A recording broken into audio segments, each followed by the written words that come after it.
pemilih, apa kabar? Terima kasih ya sudah kembali bergabung di kanal YouTube Komisi Pemilihan Umum Kabupaten Kampar. Hari ini cuaca di Kabupaten Kampar sangat cerah dan menyenangkan ya. Mudah-mudahan semenyenangkan inilah hati teman pemilih dimanapun Anda berada. Jumpa bersama saya Fitri Ayuningsi dalam podcast Bisa Pemilu, bicara seputar pemilu. Tema podcast kita pada hari ini adalah mahasiswa dan makna suara pemilih muda. Nah, saat ini sudah hadir bersama saya narasumber kita dari BEM Fakultas Hukum Universitas Pahlawan, Tuanku Tambusai. Kita kenalan dulu dong bersama dengan Kak siapa? Baik, Assalamualaikum warahmatullahi wabarakatuh. Sebelumnya perkenalkan, nama saya Aidil Fitra, selaku Ketua Badan Eksekutif Mahasiswa Fakultas Hukum Universitas Pahlawan, Tuanku Tambusai. Oke, apa sih kesibukan yang dilakukan sekarang Kak di kampus? Untuk di kampus kami sedang mempersiapkan seminar Kak untuk Hari Anti Korupsi Sedunia. Kita doain ya, mudah-mudahan acaranya lancar. Amin. Nah, selain kegiatan di kampus, ada nggak sih kegiatan di luar kampus Kak? Untuk kegiatan di luar kampus itu hanya memantau kebijakan pemerintah Kak. Baik, kita lanjutkan diskusi seputar pemilu ya Kak. Pernah nggak sih kakak ikut andil dalam penyelenggara pemilu seperti tergabung sebagai badan ad hoc PPK, PPS atau KPPS? Sayangnya belum pernah Kak. Tapi saya selaku mahasiswa hukum, saya sangat tertarik terhadap sistem pemilu di Indonesia Kak. Pernah nggak sebelumnya kakak mendengar tentang PPK, PPS, dan KPPS itu sendiri? Belum Kak. Oke, kita jelaskan sedikit ya teman pemilih. PPK merupakan singkatan dari Panitia Pemilihan Kecamatan. PPS merupakan singkatan dari Panitia Pemungutan Suara. Sedangkan KPPS merupakan singkatan dari Kelompok Penyelenggara Pemungutan Suara. Tahun berapa sih pertama kali kakak menggunakan hak pilih di TPS? Waktu tahun 2019 Kak, waktu pemilu. Oke, yang penting nggak golput ya Kak? Enggak Kak. Baik, kesan apa saja nih yang kakak ingat ketika pertama kali menjadi pemilih? Kesan yang paling kuat justru muncul ketika melihat masih banyak pemilih yang datang tanpa benar-benar memahami visi misi calon dan masih terpengaruh money politik dan pencitraan semu Kak. Kalau yang pertama kali kakak ingat ketika mendengar kata pemilu dan pilkada tuh apa? Momen demokrasi di mana rakyat punya kesempatan menentukan pemimpin dan arah kebijakan negara ataupun daerah. Dalam pandangan kakak nih, pemilu atau pilkada penting nggak sih? Atau hanya pesta demokrasi sekali 5 tahun aja? Apa sih makna pemilu dan pilkada bagi teman-teman mahasiswa Kak? Menurut saya sebagai mahasiswa, pemilu dan pilkada sangat penting. Tapi maknanya tidak boleh berhenti hanya sebagai pesta demokrasi 5 tahun. Bagi mahasiswa, pemilu seharusnya menjadi momentum untuk mengawal arah demokrasi rakyat benar-benar berdaulat. Kalau peran mahasiswa dalam mensukseskan pemilu dan pilkada tuh apa Kak? Sebagai agen perubahan dan menjaga moral bangsa, mahasiswa memiliki tanggung jawab penting dalam memastikan bahwa pemilu pilkada berjalan jujur dan adil.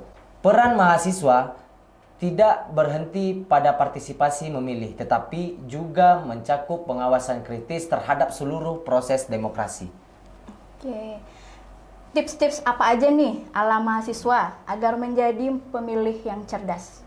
Menurut saya, yang pertama, kenali diri dan isu. Yang kedua, cari tahu rekam jejak calon.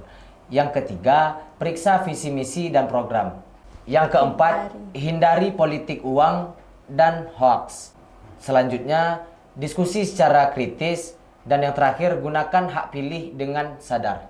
Sebelum tahapan pemungutan suara, kan ada tahapan kampanye nih. Menurut pandangan kakak sebagai mahasiswa, kampanye itu apa sih? Dan apakah kampanye itu penting untuk mengetahui program-program yang dimiliki oleh para calon? Ada nggak sih tips kampanye ideal ala mahasiswa agar program-program dan visi misi para calon bisa tersampaikan kepada masyarakat? Kampanye adalah ruang edukasi politik. Dan pertarungan gagasan bukan sekedar ajang mencari suara, tapi sarana bagi calon untuk menunjukkan integritas, visi, dan program nyata yang berpihak pada rakyat.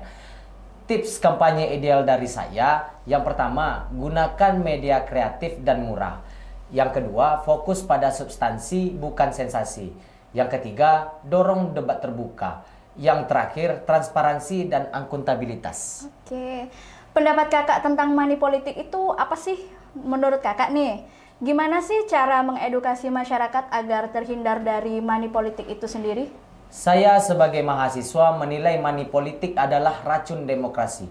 Ia mencederai nurani pemilih, merusak integritas calon, dan menjadikan jabatan sebagai investasi bukan pengabdian. Cara edukasi masyarakat agar terhindar dari money politik, yang pertama edukasi sadar hak pilih, yang kedua kampanye literasi politik, yang ketiga teladan nyata, dan yang terakhir gerakan sosial.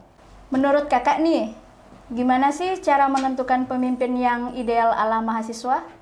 Yang pertama, nilai dari rekam jejak bukan pencitraan. Yang kedua, lihat gagasan dan solusi nyata bukan janji kosong. Yang ketiga, uji logika dan konsistensi dalam debat. Yang keempat, perhatikan dalam keberpihakan pada rakyat.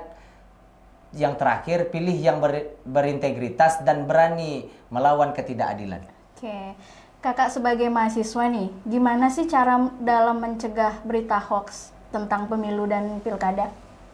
Bagi saya caranya yang pertama cek fakta dulu. Jangan asal share.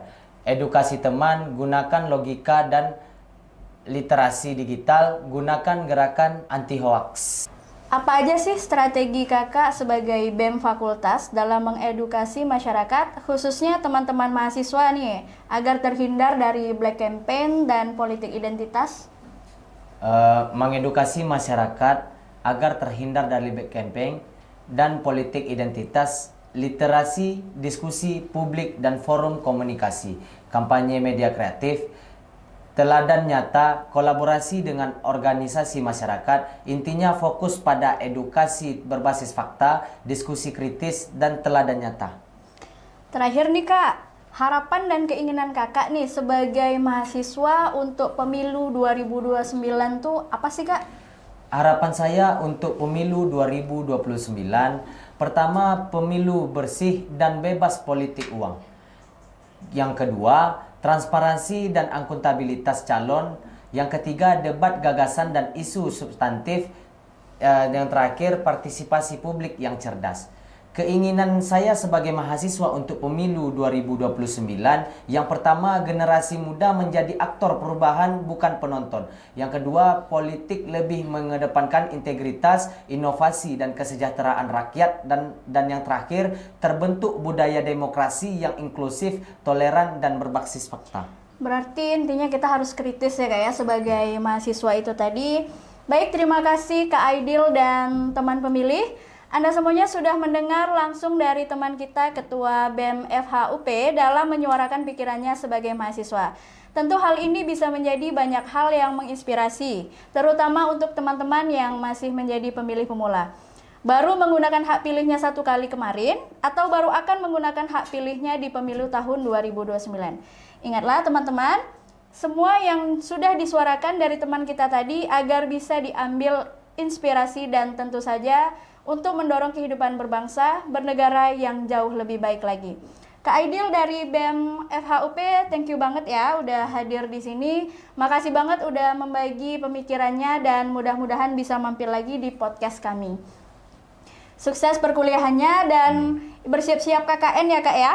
Lancar KKN-nya. Dan teman pemilih, terima kasih banyak sudah bersama kami di podcast KPU Kabupaten Kampar.